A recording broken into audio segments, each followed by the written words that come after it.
Good morning all of you. JRC inspire chemistry tech के इस video में आपका स्वागत है। आइए बायोमोलिक्यूल्स के अंतर्गत पुनः एक लॉजिकल प्रश्न के साथ आगे बढ़ते हैं। प्रश्न इस प्रकार से, विटामिन ए के लिए गाजर खाना लाभदायक है जबकि गाजर में विटामिन ए होता ही नहीं। अर्थात विटामिन ए के लिए गाजर खाना लाभदायक है किंतु गाजर में विटामिन ए होता ही नहीं। विटामिन ए की पूर्ति होने पर आंखों की रोशनी बढ़ती है, अर्थात आंखों की रोशनी बढ़ाने के लिए विटामिन ए आवश्यक है किंतु गाजर में विटामिन ए होता ही नहीं। आइए इस लॉजिकल प्रश्न को हम जाने।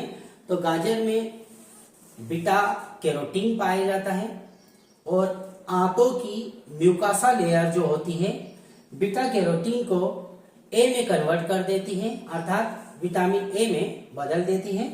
तो आंतों की जो म्यूकासा लेयर होती है वह बीटा कैरोटीन को ए में बदल देती है और इस प्रकार से बीटा कैरोटीन म्यूकोसा लेयर द्वारा ए में बदल जाता है।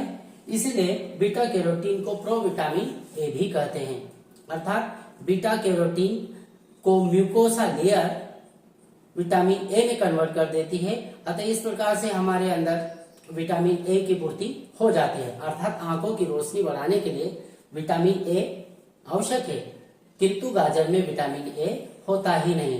तो गाजर में हम पुनः जान सकते हैं, गाजर में बीटा कैरोटीन होता है और जब गाजर खाते हैं तो आंतों की म्यूकोसा लेयर बीटा कैरोटीन को ए में कन्वर्ट कर देता है और इस प्रकार से विटामिन ए की पूर्ति हो जाती है जबकि गाजर में विटामिन ए होता ही नहीं।